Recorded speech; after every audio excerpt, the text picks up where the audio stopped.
আকাশ গর্জন করছে, ভীষণ মেঘ করেছে, কালো অন্ধকার, চোখের সামনে সবার অন্ধকার। তো কার কার অন্ধকার নয় শেষে চিটিং করছে? রেডি সবাই? বাট আমরা যেটা করব, হাতটা উঁচু করেছি, 1 2 মাথা দেখো, 3 4 জোরে, 5 4 3 2 1। এটা আমরা আরেকবার রিপিট করব, কিন্তু এটা আরেকটু ভালো করে করব। বোঝা গেল তো যে কি করতে চলেছে আমরা? তবে একটু জোরে মারবো যাতে আওয়াজটা ভালো হয়, কারণ খোলা মাঠে আওয়াজ অত ভালো আসে না। সবাই রেডি? সবাই চোখ বন্ধ। 1 2 3 4 5 4 3 2 1। যারা চোখ বন্ধ করেছিল তাদের মনে হয়েছে না বৃষ্টি পড়ছে পড়ছে একটা আওয়াজ হয়েছিল? আমাদের কিন্তু লাগেনি। কেন বলো তো? আমরা চোখ মেলে আছি, তাই আমাদের মনে হয়নি যে বৃষ্টি হচ্ছে। তোমাদের কি মনে হয়েছে? সত্যি কথা বলবে। এটা ঘরের মধ্যে হলে সব থেকে ভালো হয়, কিন্তু খোলা মাঠেও কিন্তু বৃষ্টির আওয়াজ আমরা অনুভব করতে পারি বৃষ্টি ছাড়া। যাই হোক, এটা ছিল একটা গেম, মানে এটার সাথে জলের বিশেষ কিছু সম্পর্ক নেই। তো এটা ছিল একটা গেম। আর আমরা যে বিষয়টা আলোচনা করতে চলেছি, দেখো জল নিয়ে অনেক আলোচনা করা যায়। আমরা আজকে আলোচনা করব জলের এই মুহূর্তে সব থেকে যেটা অ্যাক্টিভিটি চলছে, জল অপচয়, জল চুরি, জলের অপব্যবহার। এই জিনিসগুলো আমাকে জানতে হবে। এই যে জলটা আমাদের বাড়ি বাড়ি আসছে বা আসবে, সেই জলটা আমাদের কিন্তু দুটো কাজে মূলত ব্যবহার করা যাবে। কি কি? 1 রান্না করা, আর 2 খাওয়া। খাওয়া আর রান্না করা ছাড়া বাকি সমস্ত কাজ কিন্তু এই জল দিয়ে আপাতত করা যাবে না। আমরা এই জল দিয়ে কি কাপড় কাচার কাজ করতে পারি? এটি সবাই বলতে হবে, আওয়াজ করতে হবে। করতে পারি? গরু স্নান করাতে পারি? নিজে স্নান করতে পারবো? গাড়ি ধোয়া যাবে? খেতে দেওয়া যাবে? পুকুরে দেওয়া যাবে? কি করা যাবে? 1 রান্না, আর 2 খাওয়া যাবে, তাই তো? এই দুটো কাজই করতে পারবো। কিন্তু এখন দেখা যাচ্ছে আমাদের বাড়িতে যেই কল না পৌঁছে গেছে, আমরা অটোমেটিক্যালি এই জলগুলো এই কাজেই ব্যবহার করছি, যেই কাজগুলো করা উচিত নয়। আমরা খাচ্ছি না কেউ। রান্না অনেকে করছে, বলছে ভাতটা খুব ভালো হয়, কিন্তু খাচ্ছে না কেউ। কাপড় কাচা কাজটা বেশি করছে, চান করছে আর বলছে জলের এত স্পিড, আমি গাড়ি ধুতে পারছি না। এইভাবে আমাদের সাথে কথা বলছে।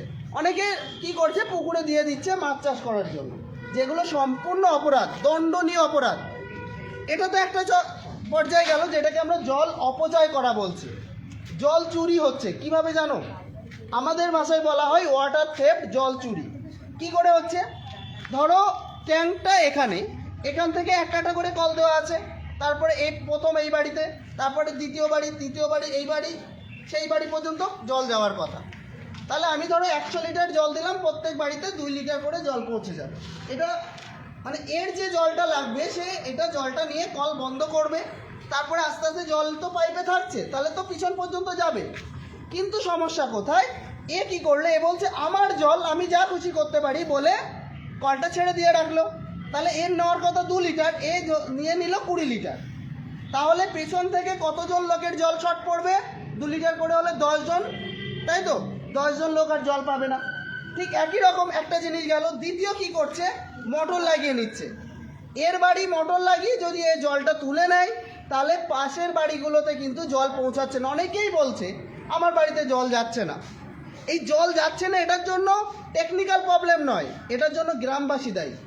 টেকনিক্যালি কিন্তু এমনভাবে করা হয়েছে যে প্রত্যেকে জল পাবে, কিন্তু একটা লোক যদি 1000 লিটার রিজার্ভার একদিনে ফুল করে নেয়, তাহলে কিন্তু পাশের বাড়ির লোক বা শেষ প্রান্তের লোকেরা জল কোনো দিনও পাবে না, সেটা যত বড়ই ট্যাঙ্ক বানানো হোক।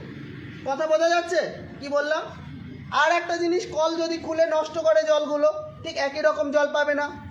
আর যেটা বললাম, জল চুরি বললাম, জল অপচয় বললাম, এই জিনিসগুলো যদি আমরা সতর্ক না হয়, তাহলে কিন্তু প্রত্যেকের বাড়িতে জল দেওয়া কোনোভাবেই সম্ভব নয়, যত কোটি টাকা খরচ করা হোক।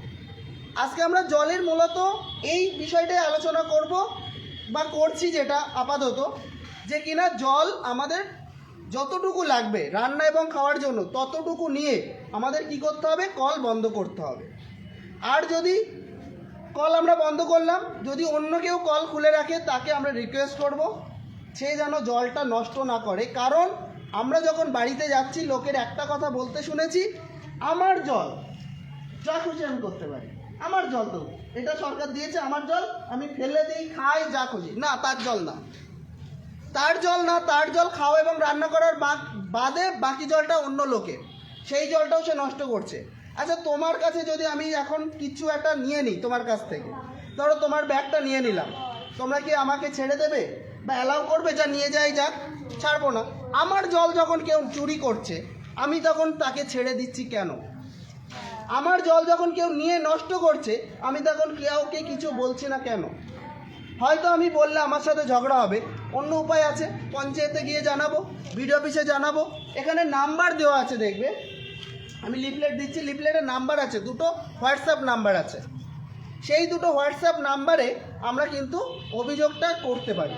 সেখান থেকে কিন্তু বাড়িতে পুলিশ গিয়ে সেই লাইনগুলো কিন্তু কেটে দেওয়া হচ্ছে, মানে মোটরের কানেকশন কেটে দেওয়া হচ্ছে, বা যারা অবৈধভাবে ট্যাঙ্কে রিজার্ভ করছে, জলগুলো স্টোর করছে, সেই লাইনও কেটে দেওয়া হচ্ছে সরকারিভাবে। তার উদ্দেশ্য কি? উদ্দেশ্য হচ্ছে যেন সব এন্ডে জলটা পৌঁছায়। বোঝা গেছে? তাহলে আমরা জলটা আবার বলি কি কি কাজে ব্যবহার করব? রান্না করা আর খাওয়া। আচ্ছা, যদি কল খোলা থাকে তাহলে আমাদের কি করণীয়? এই যেটা আমাদের হাতে যে এটা রয়েছে, অকারণে খোলা কল বন্ধ করি আমরা চল, এই স্লোগানটা দিতে পারি তো? আমি বলবো অকারণে খোলা কল, প্ল্যাকেটগুলো তুলে নাও, অকারণে খোলা কল, ঠিক আছে। সবাইকে লিফলেট দিয়ে দাও তো একটা করে, আর ওই গানটা একটু রেডি করবে, আমরা গানটা একবার শুনবো। ঠিক আপনাদের সামনে এই খবরটাই দিতে এসেছিলাম। জেলা পিএইচির তরফ থেকে কালকে জানানো হয়েছে আগামী 2025 সালের 25শে মার্চ বাড়ি বাড়ি পৌঁছে যাবে জল। আর সেই বাড়ি বাড়ি জল পরিষেবা দিতে বদ্ধপরিকর রাজ্য সরকার তথা কেন্দ্র সরকার। আর এই জল যাতে মানুষ পায় আর অপচয় না হয় তার সূত্রপাত শুরু হলো কিন্তু বেড়াচাপা বিনাপানি বালিকা বিদ্যালয়ের প্রাঙ্গণ থেকে। শপথ নেওয়া হলো যদি অকারণে খোলা হয় কল বন্ধ করতে চলো চলো আমরা চল। এই যে স্লোগান, সেই স্লোগান কিন্তু জেলা প্রশাসনের পক্ষ থেকে প্রথমেই পড়ুয়াদের মধ্যে সেই সচেতনতা বাড়ানোর উদ্যোগ নেওয়া হলো। হাতে হাতে দেওয়া হলো লিফলেট। আপনারা দেখছেন হাতে হাতে লিফলেট বিলি হচ্ছে, কারণ হচ্ছে জল অপচয় রোধ করতে হবে। আপনারা দেখছেন যে পড়ুয়ারা যেটা পেল জনস্বাস্থ্য কারিগরি দপ্তরের থেকে, সেই জনস্বাস্থ্য কারিগরি দপ্তরের একটাই কিন্তু গ্রামে গ্রামে নলবাহিত জল সরবরাহ প্রকল্পের পানীয় জল হিসেবে ব্যবহার করুন। শুধুমাত্র পানীয় জল হিসেবে ব্যবহার করা যাবে এমনটাই কিন্তু প্রশিক্ষণ দেওয়া হলো বিনাপানি বালিকা বিদ্যালয়ের প্রাঙ্গণ থেকে। পড়ুয়াদের হাতে তুলে দেওয়া হলো লিফলেট, তার পাশাপাশি প্রচার যে গাড়ি সেটা কিন্তু রইল। চলুন আমরা একটু কথা বলে নেওয়া দেবো। এই প্রোগ্রাম আমরা আরো অনেক কিছু অ্যাক্টিভিটি করতে পারি, আমাদের আরটি স্টুডেন্ট হলে আরো ভালো লাগবে। আমাদের এই প্রোগ্রামটা কেমন লাগলো ম্যাডাম যদি একটু বলেন। তারপরে খুব ভালো লেগেছে, সচেতনামূলক তো বটে, খুবই ভালো, সবাই সেটা মানুক, এটাই চাই। সবাই সতর্ক হোক, নিজে হোক এবং বাকি সবাইকেই সতর্ক করুন। আচ্ছা, উপপ্রধান সাহেব। সকলকে ধন্যবাদ।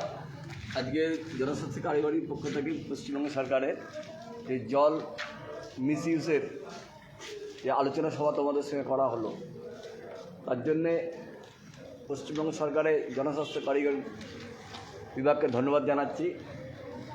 একটা সময় আসবে 2050 সালে জলে ভীষণ সংকট দেখা দেবে। তোমরা যারা 11-এ পড়ছো এখন, তোমরা নিশ্চয়ই ক্লাস 9-10-এ পড়েছো। ভূগর্ভস্থ থেকে জল তোলার ফলে যে ভূগর্ভস্থ খালি হয়ে যাচ্ছে তার অপকারিতা, যার জন্যে বর্তমান সরকার বা সারা পৃথিবীব্যাপী নদী সমুদ্রের জল ওয়াটার ট্রিটমেন্ট প্ল্যান্ট তৈরি করে সেই জল আমাদের বাড়ি বাড়ি পৌঁছে দিচ্ছে। এক সময় এখন ভবিষ্যতে দেখা যাবে এই যে হ্যান্ড টিউবওয়েল উঠে যাবে, হ্যান্ড টিউবওয়েল আর থাকবে না।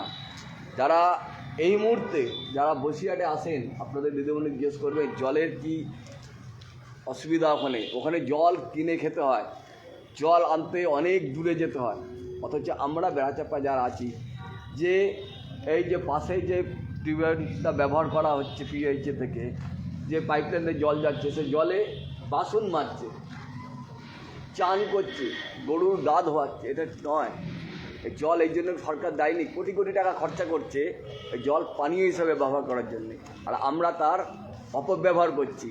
আমার বাড়ি গরু ধোয়াচ্ছি, আমার বাসন মাজছি, আমি জামা কাপড় কাচ্ছি, এটা কিন্তু বন্ধ একদিনও হবে না।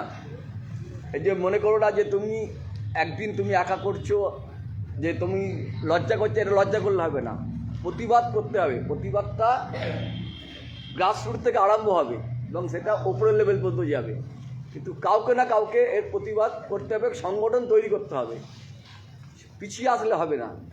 পাশের বাড়িতে দেখছো যে রাস্তা দিয়ে যাচ্ছে, অনেকে স্ট্যান্ড পোস্টে জল পড়ে যাচ্ছে, লজ্জা কিছু নেই, গিয়ে বন্ধ করে দিলে। এটা হচ্ছে সামাজিক কর্তব্য আমাদের। সকলকে ভালো থেকো, সুস্থ থেকো, এবং এই সচেতনতা যাতে সকলের মধ্যে ছড়িয়ে পড়ে, নিজেদের বাড়িতেও যাতে ছড়িয়ে পড়ে, সেই চেষ্টা করো। সকলকে ধন্যবাদ। এই প্রোগ্রামটা পাড়ায় পাড়ায় করলে কি হয়? স্কুলের মেয়েরা তো আমরা আমাদের আধিকারিকের কাছে পেয়েছি, আমরা চেষ্টা করব যে বিষয় বার্তা। গতকাল জেলা পিএইচির আধিকারিক ম্যাডাম এসেছিলেন, তিনি বলেছেন 2025 সালের মার্চ মাসের 25-এর মধ্যে বাড়ি বাড়ি জলসংযোগ হবে। ইতিমধ্যে বিভিন্ন জায়গায় যে ট্যাপ, যে আপনি বলছিলেন জল চুরি, সেই জল চুরি রুখতে গতকাল 150 কানেকশন কাটা হয়েছে। যারা মূল পাইপ থেকে ছিদ্র করেছে, জল অপচয় রোধে আপনাদের এই যে সচেতনতা, প্রথম পড়ুয়াদের মধ্যে যারা বাড়ি গিয়ে বলতে পারবে, এটা ভালো উদ্যোগ। এই যে পড়ুয়াদের মাধ্যমে আপনারা কি বার্তা দেবেন, গোটা এলাকার মানুষকে কি বার্তা দেবেন? অ্যাকচুয়ালি এই যে প্রোগ্রামটা, এটা কিন্তু আজকে প্রথম নয়, আমরা এলাকায় এই স্কুলে এই তৃতীয়বার করছি। তবুও পড়ুয়াদের মাধ্যমেই সবথেকে বেশি বার্তাটা এফেক্টিভ হয়, তো তার জন্য পড়ুয়াদেরকে আমরা টার্গেট করি। প্রত্যেকটা স্কুলে আমরা আইসি করছি, পাড়ায় পাড়া বৈঠক করছি, আইসিডিএসের মায়েদের নিয়ে আমরা মিটিং করছি জল অপচয় না করা নিয়ে। আপনি হয়তো জানবেন যে জলের যদি অপচয় না রোধ করা যায়, জল চুরি যদি বন্ধ না করা যায়, তাহলে সকলের বাড়িতে জল দেওয়া সম্ভব হবে না। তার জন্য যেমন আপনি গতকালের কথা বলেছেন, কানেকশান কাটা হয়েছে, আজকে আমাদের সহায়শেতপুরেও কানেকশান কাটা হচ্ছে, একই রকমভাবে দেগঙ্গা আমিনপুরেও কানেকশান কিন্তু আজকেও কাটা হচ্ছে। কারণ এইগুলো কাটা হচ্ছে কাউকে হ্যারেস্তা করার জন্য নয়, এইগুলো কাটা হচ্ছে বাকিদের পরিষেবাটা ঠিকঠাক পৌঁছে দেওয়ার জন্য। আর পড়ুয়াদের মাধ্যমে যেটা বললেন, এই সমস্ত স্কুলে পড়ুয়াদের মাধ্যমে আমি আরও বার্তা দিতে চাইবো যে আমরা সবাই যদি জলের সঠিক ব্যবহার করি এবং পানীয় জল যদি রক্ষা করি, আমার যে ট্যাপ কলটা দিয়েছে সেটা কিন্তু রক্ষা করার দায়িত্ব সম্পূর্ণ আমার। এটা যদি আমি রক্ষা করতে পারি, তাহলে কিন্তু সবার বাড়িতে সুষ্ঠুভাবে পরিশুদ্ধ পানীয় জল পৌঁছে যাবে এবং আমরা এই পানীয় জল খেয়ে রোগমুক্ত থাকতে পারবো। আপনার নাম আর আপনার আমার নাম হচ্ছে ফিরোজ আলী, আমি এই ব্লকের আইএসএ ইমপ্লিমেন্ট সাপোর্ট এজেন্সি হিসেবে আমরা কাজ করছি। আমরা এবার আসবো যারা আজকে শপথ নিল পড়ুয়ারা, যারা আগামী ভবিষ্যৎ, যারা কিন্তু উপপ্রধান সাহেব বললেন যাদের দিয়ে আমাদের এই কাজটা হবে, সত্যি কি এই কাজটা করা সম্ভব? তোমাদের হাতে লিফলেট দেওয়া হলো, উপপ্রধান সাহেব বললেন যে ভূগর্ভস্থ জল শুধু গোটা বিশ্বের একটা ব্যাপার। আমরা চেষ্টা করব, যে বলতে পারে আমি তাকে কথা বলাবো, তোমাকে দিয়ে বলাবো। যে উপপ্রধান সাহেব যেটা বললেন, আজকে আমরা বসিরহাট সুন্দরবন এলাকায় যদি যাই, জলের হাহাকারের চিত্র বুঝতে পারবো, যেটা আমরা দেগঙ্গায় বসে বুঝতে পারছি না। তাই বলেছে লজ্জা না, যেখানে কল খোলা থাকবে সেখানে নিজে গিয়ে বন্ধ করতে হবে। সত্যিই কি আমাদের এই পালন করা উচিত? হ্যাঁ উচিত। শপথ তো নিলে, কি শপথ নিলে? যে জল খুলে রাখবো না, সেই জলগুলো আমাদের বাড়িতে অকারণে খোলা কল বন্ধ করবো না, বন্ধ করি, আমরা চল। এই শপথ বাক্য যেন দিকে দিকে ছড়িয়ে পড়ে পড়ুয়া দ্বারা, এই পড়ুয়াদের মাধ্যমে গোটা এলাকা। স্কুলের ম্যাডাম শিক্ষিকা আছেন বিনাপানি বালিকা বিদ্যালয়ে, সত্যি কি জল অপচয় রোধে এত বড় একটা কর্মকাণ্ড হচ্ছে কোটি কোটি টাকা খরচ করে, সেই কর্মকাণ্ডটাকে বাস্তবায়িত করতে সত্যি কি আমাদের এই শপথ নেওয়া উচিত? একদম কি বলবেন? একদম এই শপথ তো অবশ্যই নিতে হবে, কারণ সরকারের পক্ষ থেকে যে চেষ্টাটা করা হচ্ছে যে প্রত্যেক ঘরে ঘরে জলটা পৌঁছে দেবার, এই শপথ যদি আমরা সকলেই এই বিষয়ে সতর্ক না হই, তাহলে তো সেই উদ্দেশ্যটা সফল হবে না। তো সেক্ষেত্রে সবাইকেই চেষ্টা করতে হবে যাতে সবাই সচেতন হয়, পানীয় জল যেহেতু এটা অপচয় না করে সবাই যাতে এই বিষয়ে সতর্ক হয় এবং সবাই এটাকে ব্যবহার করুক এবং সরকারের উদ্দেশ্য সাফল্যমণ্ডিত হোক, এইটুকুনি চাই। আপনার নাম, আপনার ডেজিগনেশন? পিউ ঘোষ, এইচওয়াই বীণাপানি বালিকা বিদ্যালয়। একদম আপনারা শোনালাম, শপথ বাক্য শোনালাম, শুধু শপথ নয়, কাজে করে দেখাতে হবে, কেননা সত্যিই কিন্তু দরকার আছে। অকারণে খোলা কল বন্ধ করি আমরা চল, এই যে ছবিটা, এটা কিন্তু রাজ্যের যে জনস্বাস্থ্য কারিগরি দপ্তর যে উদ্যোগ নিয়েছে, এটাকে বাস্তবায়িত করতে আমাদের সকলকে শপথ নিতে হবে, শুধু পড়ুয়ারা নয়, পড়ুয়াদের পাশাপাশি আমাদের সকলকেই কিন্তু শপথ নিতে হবে, না হলে আগামী দিনে জল সংকট যখন তীব্র আকার নেবে তখন কিন্তু সমস্যায় পড়ব আমরা।